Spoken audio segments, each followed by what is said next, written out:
الحمدللہ رب العالمین والصلاة والسلام علی سیدنا محمد وعلی آلہ وصحبہ اجمعین۔ بسم اللہ الرحمن الرحیم۔ السلام علیکم۔ میرا نام حافظہ فریحہ قاسم ہے اور میرا رول نمبر ہے اگست 20.01۔ میری اسائنمنٹ کا وہ موضوع جس پہ میں تفصیل پیش کر رہی ہوں وہ ہے اللہ تعالیٰ کا صفاتی نام التواب کا تعارف قرآن پاک کی روشنی میں۔ التواب اللہ تعالیٰ کے 99 صفاتی ناموں میں سے ایک نام ہے۔ التواب کا مطلب توبہ قبول کرنے والا یا بہت زیادہ توبہ قبول کرنے والا۔ چلیں دیکھتے ہیں کہ قرآن پاک میں التواب کا ذکر کہاں کہاں آیا ہے۔ قرآن پاک میں جو التواب ہے وہ کمبینیشن میں یوز کیا گیا ہے۔ بہت سی جگہ پہ التواب الرحیم لفظ استعمال کیا گیا ہے۔ جب ہم گناہ کر بیٹھتے ہیں نا تو صرف وہی ذات ہے جو ہم پہ رحم کر سکتی ہے، ہمیں معاف کر سکتی ہے۔ اللہ has linked the concept of توبہ with his mercy means there are no barriers or restrictions for توبہ۔ اللہ تعالیٰ کا ارشاد ہے فَإِن يَتُوبُوا يَكُنْ خَيْرًا لَكُمْ، یعنی جو توبہ کرے گا اس کے لیے کوئی حساب نہیں ہے۔ there is no حساب for one who do توبہ with صدق دل۔ توبہ کوئی آپشن نہیں، توبہ واجب ہے، کیونکہ توبہ اپنے اندر تمام کے تمام گناہوں کو ایسے جذب کر لیتی ہے ریت میں بارش۔ اور پھر قرآن پاک میں بعض جگہ پہ لفظ استعمال کیا گیا ہے التواب الحکیم، یعنی توبہ قبول کرنے والا۔ اور تو چلے ہم اس اسم کو قرآن پاک کی روشنی میں دیکھتے ہیں۔ سورۃ البقرہ پارہ نمبر 1 الف لام میم، رکوع نمبر 3 آیت نمبر 37 میں اللہ تعالیٰ کا ارشاد ہے فَتَلَقَّىٰ آدَمُ مِن رَبِّهِ كَلِمَاتٍ فَتَابَ عَلَيْهِ إِنَّهُ هُوَ التَّوَّابُ الرَّحِيمُ۔ ترجمہ، حضرت آدم علیہ السلام نے اپنے رب سے چند باتیں سیکھ لیں اور اللہ تعالیٰ نے ان کی توبہ قبول فرمائی، بے شک وہی بہت توبہ قبول کرنے والا اور مہربان ہے۔ پھر سورۃ البقرہ رکوع نمبر 5 اور آیت نمبر 54 میں اللہ تعالیٰ کا ارشاد ہے وَإِذْ قَالَ مُوسَىٰ لِقَوْمِهِ يَا قَوْمِ إِنَّكُمْ ظَلَمْتُمْ أَنفُسَكُمْ بِاتِّخَاذِكُمُ الْعِجْلَ فَتُوبُوا إِلَىٰ بَارِئِكُمْ فَاقْتُلُوا أَنفُسَكُمْ ذَلِكُمْ خَيْرٌ لَكُمْ عِندَ بَارِئِكُمْ فَتَابَ عَلَيْكُمْ إِنَّهُ هُوَ التَّوَّابُ الرَّحِيمُ۔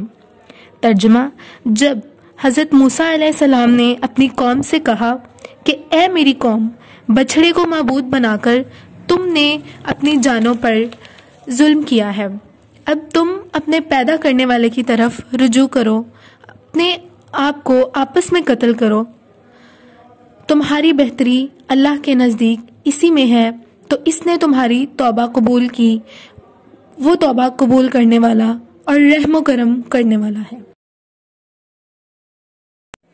پھر سورۃ البقرہ میں ہی آیت نمبر 128 میں اللہ تعالیٰ کا ارشاد ہے ربنا وجعلنا مسلمین لک ومن ذریتنا امۃ مسلمۃ لک وارنا مناسکنا وتب علینا انک انت التواب الرحیم۔ ترجمہ، اے ہمارے رب، ہمیں اپنا فرما بردار بنا لے اور ہماری اولاد میں سے بھی ایک جماعت کو اپنی اطاعت گزار رکھ، اور ہمیں اپنی عبادت کے قاعدے سکھا اور ہماری توبہ قبول فرما، بے شک تو بہت بڑا توبہ قبول فرمانے والا اور مہربان ہے۔ قرآن پاک نے توبہ کو بہت ہی آسان بنا کے پیش کر دیا ہے۔ بڑے سے بڑا گناہ گار انسان خود توبہ کرنے کا فیصلہ کر سکتا ہے اور کسی کی مدد کے بغیر وداؤٹ اینی ون ہیلپ ہم خود ہی اسے سر انجام دے سکتے ہیں۔ قرآن کا مقصد یہ ہے کہ توبہ کا جو انتظام ہے ہر انسان کو میسر کرے اور ہر ایک کے سامنے توبہ کا دروازہ کھلا ہے۔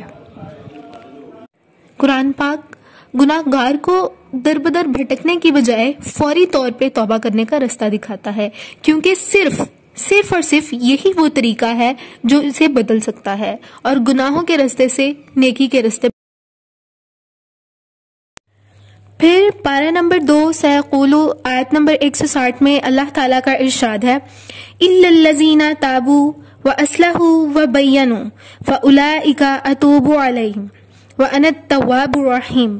ترجمہ: البتہ جن لوگوں نے توبہ کی اور اصلاح کر لی اور چھپائی ہوئی باتوں کو ظاہر کر دیا تو میں ان لوگوں کی توبہ قبول کرتا ہوں اور میں توبہ قبول کرنے والا بڑا مہربان ہوں۔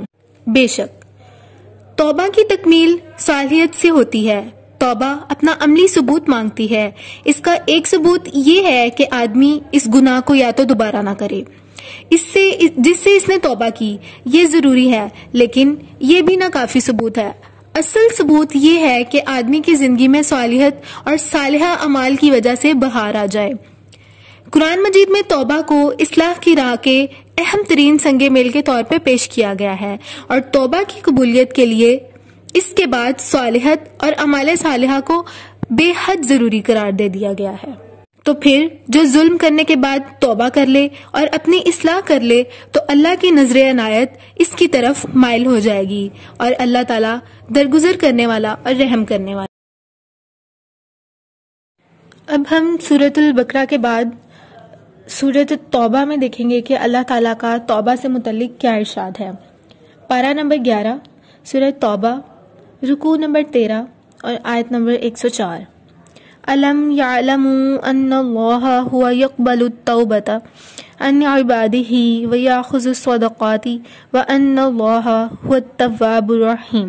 ترجمہ: کیا یہ لوگ نہیں جانتے یا ان کو یہ خبر نہیں کہ اللہ ہی اپنے بندوں کی توبہ قبول کرتا ہے اور وہی صدقات کو قبول فرماتا ہے، اور بے شک اللہ ہی توبہ قبول کرنے والا مہربان ہے۔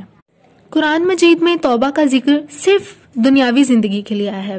کہیں بھی ہم دیکھ لیں، کسی بھی جگہ پہ آخرت کی زندگی کے لیے توبہ کا ذکر ہمیں کہیں بھی نہیں ملتا۔ قرآن پاک میں جب لوگوں کو اپنی اصلاح کرنے کی دعوت دی گئی ہے اور توبہ کے دروازے پوری طور پر کھلے دکھائی دیے گئے ہیں تو وہ صرف اور صرف دنیا کے لیے ہیں، آخرت کے لیے نہیں، کیونکہ جب توبہ کا مقصد ہی اصلاح ہے تو مرتے وقت توبہ کرنے کا کوئی مطلب رہ ہی نہیں جاتا۔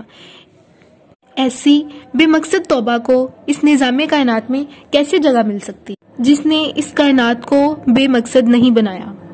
قرآن پاک کی تعلیم تو یہ ہے کہ مرتے دم توبہ کرنے کے بجائے مرتے دم تک توبہ کرتے رہنا، کیونکہ دنیا ایک دارالامتحان ہے جس کی رونق توبہ سے ہے۔ کیونکہ اگر اللہ تعالیٰ نے ہمیں توبہ سے نہیں نوازا ہوتا نا تو یہ دنیا بالکل مشکل ہو جاتی ہمارے لیے، یہ امتحان کا ہمارے لیے سخت ترین ہو جاتی، اور کامیابی کی امید جو ہے ہمیں کہیں بھی دور دور تک بھی نظر نہ آتی، اور پھر صرف اور صرف ہمارے ارد گرد مایوسیاں ہی ہوتی۔ اور اگر توبہ نہ ہوتی تو جو لوگ اپنی زندگی کا بہت سا حصہ اسی گناہوں کے اندھیرے میں گزار دیتے ہیں تو ان کے سامنے اپنے آپ کو ہلاک کرنے کے علاوہ نا اور کوئی بھی حل نہیں بچتا۔ دنیا دارالامتحان بھی ہے اور دارالتوبہ بھی ہے۔ توبہ کی آمیزش سے ہی امتحان کی کیفیت بالکل بدل جاتی ہے، مایوسی کے اندھیرے بالکل ختم ہو جاتے ہیں، اور کامیابی کے جو ہمیں اثرات ہیں، اظہارات ہیں، وہ جگہ جگہ روشن نظر آتے ہیں۔ تو بے شک اللہ تعالیٰ غفور الرحیم ہے، مگر صرف ان لوگوں کے لیے جو توبہ کر لیں۔ پھر سورۃ توبہ کی ہی آیت نمبر 118 میں اللہ تعالیٰ کا ارشاد ہے، وَعَلَى الثَّلَاثَةِ الَّذِينَ خُلِّفُوا حَتَّى إِذَا ضَاقَتْ عَلَيْهِمُ الْأَرْضُ بِمَا رَحُبَتْ وَضَاقَتْ عَلَيْهِمْ أَنفُسُهُمْ وَظَنُّوا أَن لَّا مَلْجَأَ مِنَ اللَّهِ إِلَّا إِلَيْهِ ثُمَّ تَابَ عَلَيْهِمْ لِيَتُوبُوا إِنَّ اللَّهَ هُوَ التَّوَّابُ الرَّحِيمُ۔ ترجمہ: اور ان 3 شخصوں کے حال پر بھی جن کا معاملہ ملتوی چھوڑ دیا گیا تھا، یہاں تک کہ جب زمین باوجود اپنی فراخی کے ان پہ تنگ ہونے لگی اور وہ خود اپنی جانوں پر تنگ آ گئے، اور انہوں نے سمجھ لیا کہ اللہ سے کہیں پناہ نہیں مل سکتی بجز اس کے کہ اسی کی طرف رجوع کیا جائے، پھر ان کے حال پہ توجہ فرمائی تاکہ وہ آئندہ بھی توبہ کر سکیں۔ بے شک اللہ تعالیٰ توبہ قبول کرنے والا بڑا رحم والا ہے۔ تو ہمیں ان آیات سے یہ پتہ چلتا ہے کہ جہاں ہمارے پاس دنیا کے سب راستے بند ہو جاتے ہیں، تمام در و دیوار ہم پہ بند ہو جاتے ہیں، زمین ہم پہ اتنی وسیع اور کشادہ ہونے کے بعد تنگ ہونا شروع ہو جاتی ہے، جب گناہوں سے ہمارا دل بالکل سخت ہو چکا ہوتا ہے، تو اس وقت ہمیں اللہ تعالیٰ کی جو رحمت ہے اس سے نا امید نہیں ہونا چاہیے، اور صدق دل سے توبہ کر کے صرف اسی کی طرف رجوع کرنا چاہیے تاکہ وہ ہمارے حالوں پہ رحم کرے اور ہماری توبہ قبول فرمائے۔ بے شک وہی ہے، صرف اور صرف وہی ہے جو ہمارے حالوں پہ رحم کر سکتا ہے اور ہماری توبہ قبول کر سکتا ہے اور ہم پہ رحم کر سکتا ہے۔ اب ہم اللہ تعالیٰ کی صفات حکیم کو ذہن میں رکھتے ہوئے التواب کے ساتھ ملا کر قرآن پاک کی روشنی میں پڑھیں گے۔ سورہ نور میں آیت نمبر 20 میں اللہ تعالیٰ کا ارشاد ہے وَلَوْلَا فَضْلُ اللَّهِ عَلَيْكُمْ وَرَحْمَتُهُ وَأَنَّ اللَّهَ تَوَّابٌ حَكِيمٌ۔ ترجمہ، اور اگر تم پر اللہ تعالیٰ کا فضل اور اس کی رحمت نازل نہ ہوتی تو تم پر فوراً عذاب نازل ہو جاتا، اور بے شک اللہ بہت توبہ قبول کرنے والا، بہت حکمت والا ہے۔ ان آیات میں ہمیں یہ پتہ چلتا ہے کہ اللہ تعالیٰ بہت بہت بڑا حکمت والا ہے، یعنی جن چیزوں کے متعلق ہمیں علم نہیں ہے، یہاں تک کہ اللہ تعالیٰ کے فرشتوں کو بھی اس بات کا علم نہیں ہے، ان باتوں کو بھی اللہ تعالیٰ خوب بہترین طریقے سے جانتا ہے۔ تو گویا تقدیر عبارت یوں ہے کہ اللہ تعالیٰ کا فضل و کرم اور اس کی رحمت اگر ہمارے شامل حال نہ ہوتی اور یہ بات نہ ہوتی تو اللہ تعالیٰ توبہ قبول کرنے والا اور صاحب حکمت ہے۔ خواہ ہمارے گناہ جتنے بھی زیادہ ہوں، لیکن اس کی رحمت ہر چیز سے زیادہ وسیع ہے۔ تو قرآن پاک میں توبہ نہ کرنے والوں کے لیے کہیں پہ بھی، کسی جگہ پہ بھی امید کی کوئی کرن نہیں دکھائی گئی۔ قرآن پاک میں امید کا بہت سامان ہے، مگر وہ سب کا سب توبہ کرنے والوں کے لیے ہے، اور یہی قرآن مجید کے اصلاحی مشن سے ہم آہنگ بات ہے۔ جو شخص توبہ نہیں کرتا وہ اصلاح اپنی نہیں کر سکتا اور اپنے گناہوں پر ہٹ درمی دکھاتا ہے۔ ایسے شخص کو توبہ کے بغیر کہیں بھی کامیابی نہیں مل سکتی۔ And at last we will end our discussion by saying that توبہ is most precious gift from Allah for us، کیونکہ جو نزول وحی کا اختتام ہے، جہاں اللہ تعالیٰ نے آخری لفظ انسانیت سے کہا، وہ بھی تھا توبہ، جیسا کہ سورۃ النصر میں اللہ تعالیٰ کا ارشاد ہے اذا جاء نصر اللہ والفتح ورأیت الناس يدخلون فی دین اللہ افواجا فسبح بحمد ربک واستغفر انہ کان توابا۔ بس یہ آخری لفظ تھا جو اللہ تعالیٰ نے اپنے بندوں پہ بھیجا، جس کے بعد انسانیت سے جو کمیونیکیشن تھی وہ اینڈ ہو گئی۔ تو یہ ہمارے پاس اللہ تعالیٰ کا ایک بہت ہی خوبصورت تحفہ ہے۔ اللہ تعالیٰ ہمیں صدق دل سے توبہ کرنے کی توفیق عطا فرمائے اور ہمارے صغیرہ کبیرہ گناہ معاف فرمائے، آمین یا رب العالمین۔ السلام علیکم۔